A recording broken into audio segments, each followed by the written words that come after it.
जय श्री कृष्ण। मैं कुछ दिनों के लिए घर से बाहर हूँ, लेकिन आपने गीता की ये पावन यात्रा यहीं से जारी रख रही हूँ।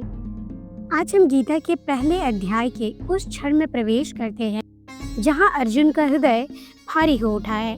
युद्ध से पहले का द्वंद्व, अपने ही स्वजनों के वध का विचार, क्या यही धर्म है? क्या जीत का मूल्य इतना ही अधिक है कि उससे पाप की छाया आ जाए?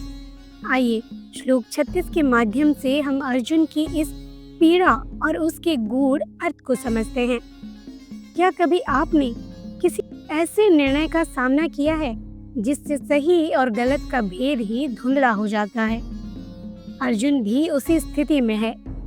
आइए आज के श्लोक 36 में हम अर्जुन के अंतर्मन के इस गहरे द्वंद्व को समझें। अध्याय 1 के श्लोक 36 में कहा गया है, निहत्य धृतराष्ट्रान का प्रीति स्या जनार्दन पापमेव श्रेयदस्मान त्वेताना ततायिना। अर्थात इस श्लोक में अर्जुन कह रहे हैं, हे जनार्दन, भले ही कौरव युद्ध के लिए तैयार खड़े हैं, लेकिन इनको मारकर हमें कोई प्रसन्नता नहीं मिलेगी, बल्कि हमें केवल पाप ही लगेगा। आइए अब हम इसे गहराई से समझते हैं। पहला, का प्रीति स्यात्। अर्जुन युद्ध की जीत को व्यर्थ मान रहे हैं। उनका कहना है कि युद्ध के बाद क्या बचेगा? जिनके लिए राज करना था वो ही नहीं रहेंगे, तो फिर जीत कैसी? दूसरी, पापम एव आश्रयते अस्मान। अर्जुन यह मान रहे हैं कि यह धर्म युद्ध नहीं बल्कि बंधु हत्या है। युद्ध धर्म संगत है या नहीं, यह विचार उनका मानसिक द्वंद्व है। वे सोचते हैं कि युद्ध करने से हम अधर्मी कहलाएंगे। तीसरा, हत्व एतान आततायिना। यहाँ एक विरोधाभास है। आततायी क्या अर्थ है? अपराधी जैसे, आग लगाने वाला, मारने वाला, स्त्री हरण करने वाला, धन चुराने वाला, राज्य छीनने वाला, शरणागत की हत्या करने वाला। ये सभी पाप महाभारत में कौरवों ने किए हैं, विशेषकर द्रौपदी चीरहरण और जुए में छल। फिर भी अर्जुन उन्हें मारने से बच रहे हैं क्योंकि वे स्वजन हैं। इस श्लोक से हमें गहरी सीख मिलती है। भावनाएं और कर्तव्य के बीच द्वंद्व होता है। अर्जुन भावनाओं में बहकर कर्तव्य को पीछे कर रहे हैं। कभी कभी हमें नैतिकता और व्यवहारिकता में संतुलन बनाना होता है। अर्जुन को लगता है हिंसा का उत्तर हिंसा नहीं है। अर्जुन के भीतर नैतिक और भावनात्मक द्वंद्व को दर्शाता है, जहाँ एक तरफ युद्ध करने से धर्म और समाज की रक्षा होती, लेकिन दूसरी ओर अपने ही संबंधियों का वध करने का विचार उन्हें अत्यंत दुख और अपराध बोध में डाल रहा है। अब हम भगवत गीता के अध्याय 1 के 37वें श्लोक को गहराई से समझेंगे। अध्याय 1 के 37वें श्लोक में कहा गया है, तस्मां नराः वयं हन्तुं धृतराष्ट्रान् स्वबन्धवान् स्वजनं हि कथं हत्वा सुखी न स्याम माधव। अर्थात उस श्लोक में अर्जुन कहते हैं, हे माधव, इसलिए हम अपने संबंधियों धृतराष्ट्र के पुत्रों को मारने योग्य नहीं हैं। जब हम अपने ही स्वजनों का वध करेंगे तो फिर हम कैसे सुखी रह सकते हैं? अब इसे हम गहराई से समझते हैं। पहला, स्वबांधवान और स्वजनम, ये दो शब्द अर्जुन की भावनात्मक पीड़ा को दर्शाते हैं। ये केवल दुश्मन नहीं है, भाई हैं, बांधव हैं, मित्र हैं, गुरु हैं, रक्त संबंधी हैं। दूसरा, अर्जुन यहाँ युद्ध को सिर्फ जीतने का माध्यम नहीं, रिश्तों की हत्या मान रहे हैं। तीसरा, सुखनी श्याम। अर्जुन का प्रश्न यही है कि अगर हम जीत भी गए तो क्या उस जीत में सुख होगा? जब अपनों का ही अंत हो जाएगा तो वो विजय कैसा? इस श्लोक से हमें एक गहरी सीख मिलती है। बड़े निर्णय के सामने होते हैं तो भावनाएं और कर्तव्य टकरा जाते हैं। अर्जुन की तरह हम भी कभी कभी सोचते हैं, क्या ये सही है? भले ही इसका परिणाम हमें असंतोष दे। सच्चा सुख केवल विजय में नहीं बल्कि मन की शांति में, धर्मपूर्ण आचरण में होता है। अर्जुन धर्म को समझने की कोशिश कर रहे हैं, परंतु वे संबंधों के मोह में फंसे हुए हैं। यह श्लोक यह दिखाता है कि केवल तर्क नहीं बल्कि संवेदना और दया भी अर्जुन के निर्णय को प्रभावित कर रहे हैं। श्लोक 37 में अर्जुन का हृदय कर्तव्य और करुणा के बीच बटा हुआ है। वो युद्ध को केवल राजनीतिक संघर्ष नहीं मानते बल्कि मानवता और रिश्तों के विनाश के रूप में देखते हैं। यही अर्जुन का अंदरूनी संघर्ष है, जिसे हम इनर कॉन्फ्लिक्ट कहते हैं, जो पूरे गीता के संवाद की नींव बनाता है। अब हम भगवत गीता के अध्याय 1 के 38वें श्लोक को विस्तार से और गहराई से समझते हैं।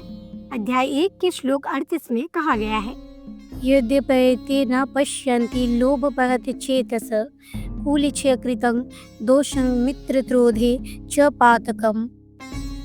अर्थात इस श्लोक में अर्जुन कह रहे हैं, हो सकता है कि ये कौरव लोभ में अंधे होकर यह ना देख पा रहे हों कि कुल का नाश करने में क्या दोष है और अपने मित्रों से द्रोह करने में कितना पाप है। यहाँ अर्जुन 3 बातों की ओर संकेत करते हैं। पहला, कौरवों की चेतना और बुद्धि लोभ से ग्रस्त है।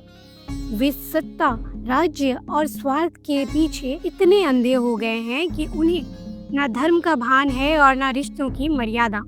दूसरी, कुल के विनाश का दोष, पारिवारिक सांस्कृतिक हानि। अर्जुन मानते हैं कि युद्ध केवल व्यक्तियों को नहीं मारता, वह एक पूरे वंश, उसकी परंपराओं और मान्यताओं को समाप्त कर देता है। तीसरी, मित्रों से द्रोह। अर्जुन द्रौपदी का अपमान, पांडवों को छल से वनवास देना, इन सब को मित्रद्रोह और अनाचार मानते हैं। इस श्लोक से हमें जीवन में एक सीख मिलती है। जब लोभ, लालच जीवन पर हावी हो जाता है तो इंसान धर्म अधर्म का भेद नहीं कर पाता। लालच मनुष्य को इतना अंधा कर देता है कि वो अपने ही रिश्ते, मूल्य और सामाजिक जिम्मेदारियों को भुला देता है। सच्चा ज्ञान वही है जो हमें लालच से मुक्त करके सही निर्णय की क्षमता दे। अर्जुन कौरवों के अधर्म को देख रहे हैं पर फिर भी उनसे युद्ध नहीं करना चाहते, क्योंकि अपनेपन का मुंह उन्हें रोकता है। यह श्लोक धर्म समझने और अधर्म को पहचानने की क्षमता की महत्ता को दर्शाता है। श्लोक 38 में अर्जुन कहते हैं कि कौरव लालच में इतना डूब चुके हैं, उन्हें न तो पाप दिख रहा है न ही कुल विनाश का परिणाम। वो कहते हैं, भले वो ना समझे लेकिन हम तो समझते हैं। क्या हमें भी वही करना चाहिए जो वो कर रहे हैं? अब श्लोक 39 को हम गहराई से समझते हैं। अध्याय 1 के श्लोक 39 में कहा गया है, कथं न जनयं अस्माभिः पापद अस्मान् निवर्तितुं कुलक्षय कृतं दोषं प्राप्स्यद्वीर जनार्दन। अर्थात, हे जनार्दन, जो लोग कुल का विनाश करने में दोष को भली भांति समझते हैं, ऐसे में हम लोग इस पाप से क्यों नहीं हट जाते? अब इसे हम गहराई से समझते हैं। यहाँ अर्जुन कह रहे हैं, हमें पता है कुल का नाश पाप है और यह समाज, धर्म और परंपरा को नष्ट कर देगा। जब हम इसे स्पष्ट रूप से समझते हैं, फिर हम इस युद्ध रूपी पाप से दूर क्यों नहीं हो जाते? अर्जुन यहाँ धार्मिक विवेक, संस्कार और भावनात्मक मोह के मेल से सोच रहे हैं और यह उनका नैतिक प्रश्न है। इस श्लोक से हमें जीवन में सीख मिलती है। जब कोई कार्य हमें भीतर से पाप या गलत प्रतीत होता है, तो चाहे वो सामाजिक रूप से स्वक्रिय क्यों ना हो, लेकिन हमें अपने अंतरात्मा की ही सुननी चाहिए। यह श्लोक यह सिखाता है कि सच्चा ज्ञान केवल जानना नहीं बल्कि उसके अनुसार चलना भी है। श्लोक 39 में अर्जुन का आत्मचिंतन है। जब हम समझते हैं कि यह मार्ग अधर्म है, फिर भी क्यों सोचते हैं, ये धर्म, विवेक और आत्मबोध से निकला हुआ प्रश्न है जो गीता के संवाद को गहराई देता है। अब हम अध्याय 1 के श्लोक नंबर 40 को गहराई से समझते हैं। अध्याय 1 के 40वें श्लोक में कहा गया है, कुलक्षये प्रणशयन्ति कुल धर्म सनातन धर्म नष्टे कुलं कृत्स्नम् अधर्मो भीभवति युता। अर्थात, जब कुल का नाश होता है तब उसके सनातन धर्म, परंपराएं, कर्तव्य भी नष्ट हो जाते हैं और जब धर्म नष्ट हो जाता है तब निश्चित रूप से उस कुल में अधर्म हावी हो जाता है। अब इसे हम गहराई से समझते हैं। पहला, कुल का विनाश केवल लोगों की मृत्यु नहीं है, उस परिवार की संस्कृति, मूल्य और परंपराओं का अंत भी होता है।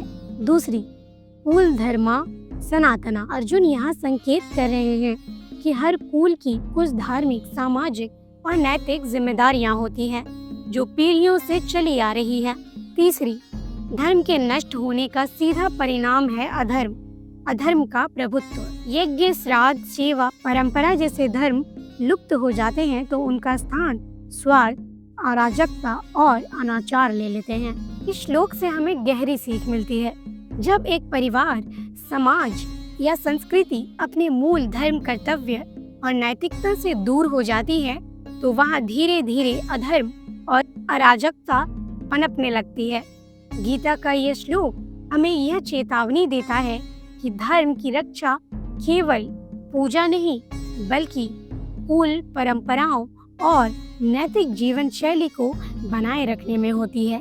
अध्याय 1 का श्लोक 40 अर्जुन की गहरी चिंता को दर्शाता है कि युद्ध केवल शरीरों का अंत नहीं करता, वो धर्म, संस्कृति और पीढ़ियों की चेतना का भी विनाश कर सकता है। इसलिए वो श्री कृष्ण से कह रहे हैं, क्या हमें इस अधर्म का कारण बनना चाहिए? जब धर्म की जड़ें हिलती हैं तो केवल परिवार ही नहीं, पूरी संस्कृति डगमगाती है। अर्जुन का ये चिंता आज भी उतनी ही प्रासंगिक उस समय थी। क्या हम अपने कुल, धर्म, मूल्य और मर्यादाओं की रक्षा कर पा रहे हैं? सोचिएगा जरूर। जय श्री कृष्णा।